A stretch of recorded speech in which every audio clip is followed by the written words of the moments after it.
Hello friends, good morning everyone.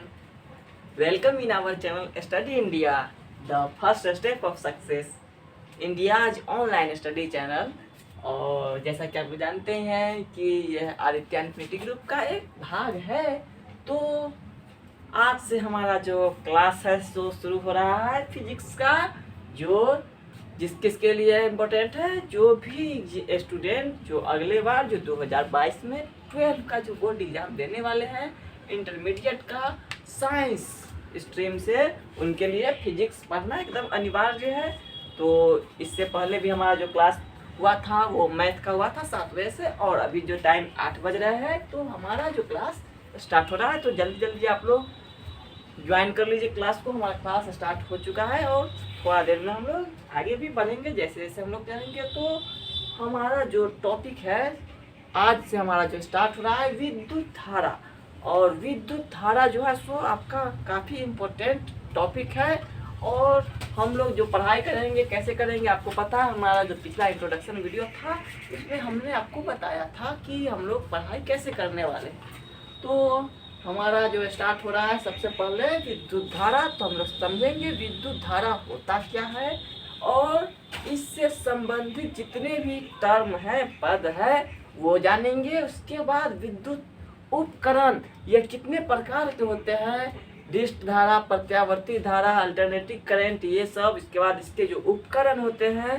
वो भी हम लोग धीरे धीरे जानेंगे। हमारा करंट लगभग 2 महीने हमारा क्लास चलेगा करंट का, और इसके अंतर्गत हम लोग करंट से संबंधित फिर आपको कोई भी परेशानी नहीं होगी। तो आपको कंटिन्यू समझना है और हमारे साथ जुड़े रहना है। तो बात करते हैं हम लोग विद्युत धारा का। तो विद्युत धारा समझने से पहले आप ये टर्म समझिए, धारा। धारा किसको कहते हैं आपको पता होगा। धारा जैसे ही कहते हैं कि नदी का धारा होता है, हवा का भी धारा होता है, मतलब कोई भी चीज बह रहा है, बहाव है उसमें। नदी आपने देखा होगा, नदी क्या होता है, चलते रहता है। तो नदी के अंदर जो भी चीज बहता है वो उसका बहाव हुआ, नदी के अंदर क्या बहेगा, पानी बहेगा, तो हो रहा नदी का धारा हुआ। इसी तरह हवा जो चलता है, तो हवा का भी धारा होता है। हवा भी है सो कभी चलता है पूरब से पश्चिम की तरफ, कभी पश्चिम से पूरब की तरफ, तो एक डायरेक्शन होता है उसका। इसी तरह नदी भी बहता है।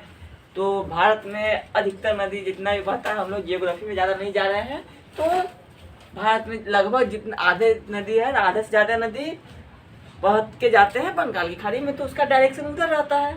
इसी तरह करेंट, करेंट का मतलब होता है धारा, यानी कि प्रवाह।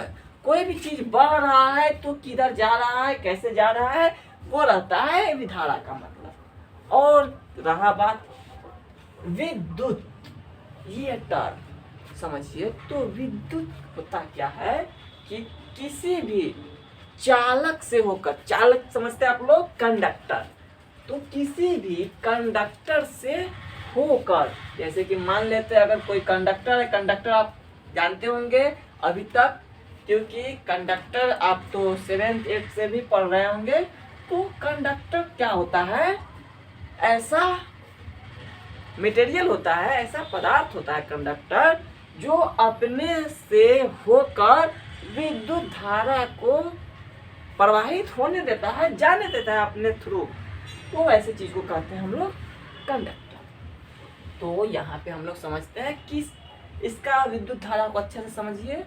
तो किसी भी कंडक्टर के थ्रू होकर इलेक्ट्रॉन का जो प्रवाह होता है, जैसे कंडक्टर में आपको पता है जब भी कंडक्टर में से विद्युत धारा निकलता है तो इसका एक सिरा हो जाता है पॉजिटिव, एक सिरा हो जाता है नेगेटिव। तो आपको पता है जो करंट जो है, जो भी इलेक्ट्रॉन है इसके अंदर से वो कैसे जाते हैं, तो वो इलेक्ट्रॉन हमेशा प्लस वाले के सिरे से निकल के इधर माइनस के तरफ गतिशील होते हैं, क्योंकि प्लस वाला जो देता है इलेक्ट्रॉन, जिस सिरे से इलेक्ट्रॉन निकलते हैं उसको कहते हैं पॉजिटिव टर्मिनल।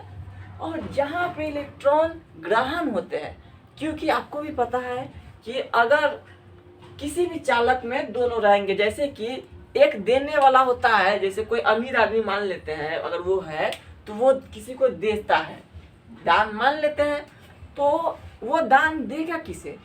अगर निगेटिव टर्मिनल ना हो, मतलब कि गरीब आदमी ना हो, भिखारी ना हो, गरीब आदमी मान सकते हैं भिखारी को, तो वो दान उसको देगा।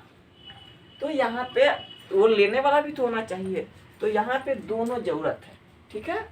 तो यहाँ पे जो प्लस टर्मिनल से होके इलेक्ट्रॉन है सो माइनस टर्मिनल की ओर चलते हैं, तो ये तो हुआ। और विद्युत धारा का जो दिशा होता है, दिशा क्या होता है? इसका विपरीत दिशा में होता है, डायरेक्शन होता है इसका इधर। विद्युत धारा अगर इलेक्ट्रॉन माइनस प्लस से माइनस की तरफ जा रहे हैं, तो विद्युत धारा जो है सो माइनस से प्लस की तरफ जाता है। Okay, any doubt? कोई समस्या नहीं है? तो अब जानते हैं विद्युत धारा का मात्रक। तो जो विद्युत धारा का मात्रक क्या होता है? हर एक चीज का एक मात्रक होता है, आप लोगों को पता होगा। तो विद्युत धारा जो है सो हम मापते हैं किसमें?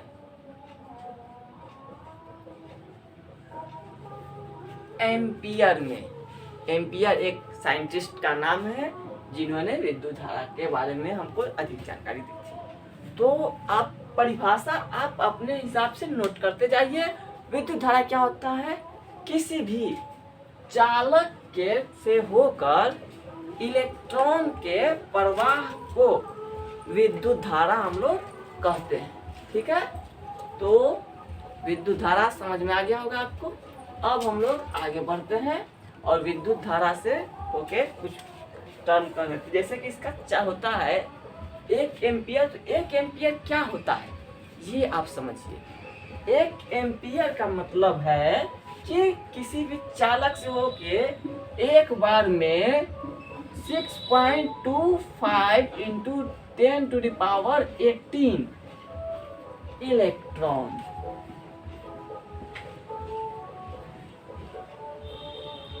जो इलेक्ट्रॉन होते हैं किसी भी चालक से एक सेकेंड में जितने भी इलेक्ट्रॉन पास करते हैं, तो 1 सेकेंड में 1 एम्पियर का मतलब ये होता है कि एक चालक में 1 सेकेंड में इतने इलेक्ट्रॉन है सो पॉजिटिव टर्मिनल से निकल के नेगेटिव टर्मिनल की तरफ बढ़ रहे हैं। तो ये बात आप समझिए विद्युत धारा के बारे में, ठीक है। उम्मीद है आपको ये बात समझ में आ गया होगा। अब हम लोग विद्युत धारा से जो संबंधित जो टर्म है वो हम लोग जानते हैं। ये बात है सो आपको आपने कुछ बात 10th में पढ़ा होगा, कुछ बात आपको नया मिलेगा, तो दोनों चीज रहना जरूरी है। तो यहाँ पे अब हम लोग इसको मिटा लेते हैं और आगे बढ़ते हैं।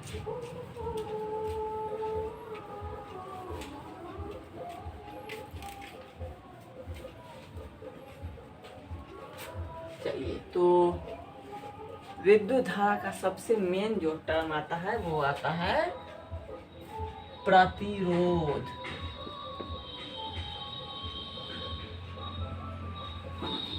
रेसिस्टेंस। तो रेसिस्टेंस क्या होता है? प्रतिरोध। प्रतिरोध से आपका मतलब है अवरोध। अवरोध क्या होता है? किसी भी, जैसे कि आप लोग जाते हैं रुकावट, इससे समझ सकते हैं। इसका मतलब कि कोई भी चीज है ना, जैसे कि कोई भी आदमी, जो भी आदमी प्रगति करता है, डेवलपमेंट करता है, उसके रास्ते में रुकावट जरूर आते हैं। बिना, ये प्रकृति का नियम है। तो जानते हैं प्रकृति में कोई भी काम बिना काम का नहीं होता है, प्रकृति का हर एक नियम होता है। तो ये बात समझिए कि प्रतिरोध जो होता है उसका, विद्युत धारा जब भी किसी कंडक्टर के होकर जाता है, तो कंडक्टर जो है ना, कंडक्टर यानी कि चालक, जिस तार से जिसमें से विद्युत धारा जा रहा है, वो जो है उसके रास्ते में रुकावट पैदा करता है। विद्युत धारा को वो अपने से होकर प्रवाहित होने नहीं देता है, उसका गति का विरोध करता है। तो वो कंडक्टर होता है। कंडक्टर के अंदर जो प्रतिरोध जो होता है वो कम होता है। और जो इंसुलेटर होते हैं अचालक पदार्थ, आपने पढ़ा होगा 10th में भी पढ़ा होगा, चालक, अचालक, अर्धचालक, ये सब जो होते हैं, तो ये सब जो है तो सभी के अंदर कुछ न कुछ प्रतिरोध होता है। जैसे कि हम लोगों के शरीर में, मानव शरीर का भी प्रतिरोध होता है, तो जिसका प्रतिरोध जितना ज़्यादा होगा वो अपने स्व के विद्युत धारा का प्रवाह उतना ही कम होने देगा।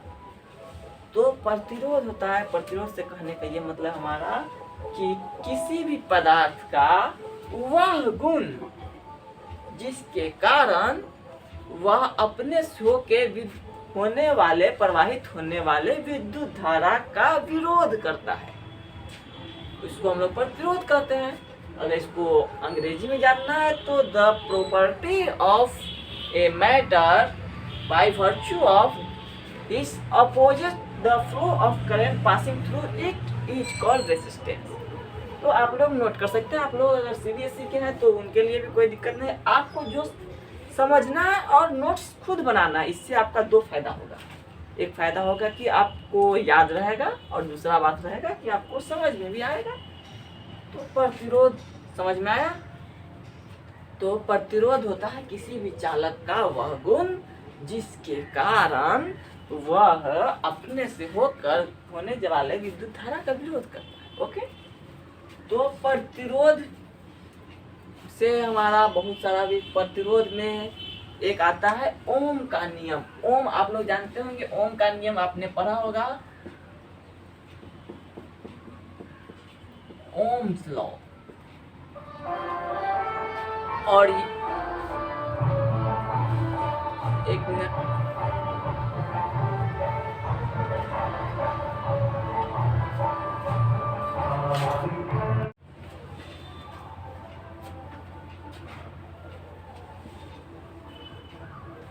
चलिए, तो अब हम लोग ओम का नियम जानते हैं। ये जितने भी बात है आप लोग जानते हैं, हम लोग सिर्फ रिवीजन कर रहे हैं कि हम लोगों को आगे ये सब बात आपको फिर आपको याद रखना है। ये लोग हम लोग रिवीजन कर रहे हैं, इसलिए ये आपको बता रहे हैं, क्योंकि आपको पता है कि हम जानते हैं कि आपको ये सब जानते हैं, इसलिए फिर भी आपको रिवीजन, जो भी स्टूडेंट नहीं जानते उनके लिए है। तो प्रतिरोध से पहले ओम का नियम जान लीजिए। ओम ने बताया, क्या बताया ओम ने, कि किसी भी जो चालक जो होता है ना, कंडक्टर, उससे होकर अगर कोई भी विद्युत धारा बह रहा है तो वो क्या होता है कि अगर कोई भी कंडक्टर है जिसके, मान लेते हैं ये जो कंडक्टर है इससे होकर करंट फ्लो कर रहा है, तो अगर इसमें आई करंट फ्लो कर रहा है ना, करंट फ्लो के, क्योंकि करंट को हम लोग डिनोट करते हैं आई से, तो ये जो इसका वोल्टेज होता है V होता है, इसके क्या होता है, समानुपाती होता है। और जो भी ओम का नियम यह कहता है कि किसी भी कंडक्टर के थ्रू, जो कंडक्टर से जो चलता है करंट, वो है ना, किसी भी कंडक्टर से होके विद्युत धारा जो भी होता है, जितना भी कंडक्टर से करंट फ्लो हो रहा है, वो उसके जो वोल्टेज होता है उसके समानुपाती होता है, डायरेक्टली प्रोपोर्शनल होता है। मतलब कि जितना ज़्यादा हम लोग वोल्टेज बढ़ाएंगे उतना ही करंट फ्लो करेगा। मतलब कि जैसे कि आपको पता है कि आप लोगों ने पंखा चलाया होगा गर्मी में, तो क्या होता है कि पंखा जब चलाते हैं तो पंखा कभी कभी स्पीड चलता है, जब वोल्टेज बढ़ जाता है तो स्पीड हो जाता है, वोल्टेज घट जाता है तो उसका स्पीड घट जाता है। क्योंकि यहाँ पे ओम का नियम ये कहता है कि जितना ज़्यादा वोल्टेज होगा उतना ही ज़्यादा करंट होगा। और ओम का नियम है सो ये कहता है कि एट कांस्टेंट टेम्परेचर, क्योंकि हम जानते हैं कि चालक का जो प्रतिरोध होता है वो टेम्परेचर बढ़ने से बदलता है, बढ़ता है। ये बात आपको ऑब्जेक्टिव में आ सकता है कि कोई भी चालक का प्रतिरोध, उसको टेम्परेचर जैसे बढ़ेगा तो उसका प्रतिरोध भी बढ़ेगा, और टेम्परेचर घटेगा तो उसका प्रतिरोध भी घटेगा। तो उस हालत में अगर टेम्परेचर बदलता रहा तो ओम का नियम फॉलो नहीं होगा। क्योंकि आप भी पढ़े होंगे पिछला क्लास में कि एक होता है अर्धचालक, एक होता है अतिचालक। अतिचालक क्या होता है? किसी भी चालक को हम अतिचालक बना सकते हैं, सुपर कंडक्टर सुने होंगे आप। सुपर कंडक्टर क्या होता है कि अगर हम किसी भी चालक के जो टेम्परेचर को हम इतना कर दे परम शून्य ताप पर, तो उसमें क्या होता है कि वो जो चालक होता है उसका प्रतिरोध समाप्त ही हो जाता है, धीरे धीरे कमते कमते। अगर उसको हम बहुत ज़्यादा ठंडा कर दिए तो वो उसका प्रतिरोध खत्म, और प्रतिरोध जब खत्म हो जाता है तो फिर वो चालक अति चालक हो जाता है, वो करंट को बिना किसी अवरोध के जाने देता है। तो ये बात आपको जानना था। और इसका उल्टा होता है, ये जितना भी बात है ये चालक के लिए भी है, लेकिन जितने भी अर्धचालक होते हैं ना, अर्धचालक वैसे ज़्यादा है नहीं, 2 या 3 अर्धचालक आपको जानना है, जैसे कि जर्मेनियम, सिलिकॉन। तो अर्धचालक का अपना उपयोग है, अर्धचालक के बारे में हम लोग बात करेंगे आगे, क्योंकि अर्धचालक अभी बहुत पढ़ना है, हम लोग को पढ़ाई करना है। तो यहाँ पे ओम का नियम जो है सो याद रखिए कि at constant temperature the flow of current through a conductor is directly proportional to applied voltage. यानी कि अचर ताप पर किसी भी चालक से होने वाली प्रवाहित होने वाली विद्युत धारा उसके सिरों के विभवांतर के समानुपाती होता है। और अगर हम ये समानुपाती को अगर हम हटाते हैं तो एक कांस्टेंट आता है जिसको हम लोग रेसिस्टेंस कहते हैं। और ये जो है सो फॉर्मूला होता है ओम का नियम पर। इस पर सिंपल सा न्यूमेरिकल भी हम लोग करेंगे आगे के क्लास में। तो ओम का नियम आपको समझ में आ गया होगा, V बराबर IR होता है। यानी कि ओम का नियम एक कांस्टेंट टेम्परेचर पे, आप ध्यान रखिएगा इस वर्ड, कांस्टेंट टेम्परेचर पर ही ओम का नियम फॉलो होता है। Okay, any doubt? तो हमारा जो आज का जो क्लास है इतना ही रहेगा। हम लोग आगे के क्लास में बात करेंगे विद्युत धारा से रिलेटेड और भी बहुत सारे टॉपिक। हम लोग वोल्टेज को अगला क्लास में, वोल्टेज क्या होता है, विभव क्या होता है, विभवांतर क्या होता है, ये सब भी जान लेंगे। उसके बाद हम लोग आगे बढ़ेंगे। तो आज का क्लास हमारा इतना ही रहेगा और मिलते हैं हम लोग अगले क्लास में। तब तक के लिए आप लोग पढ़ते रहिए, आगे बढ़ते रहिए और स्वस्थ रहिए, मस्त रहिए। घर पे आराम कीजिए, क्योंकि बाहर निकलना अभी आवश्यक नहीं है, क्योंकि बाहर काफ़ी महामारी फैली हुई है। इससे आप सुरक्षित रहिए। तब मिलते हैं अगले क्लास में, तब तक के लिए गुड बाय।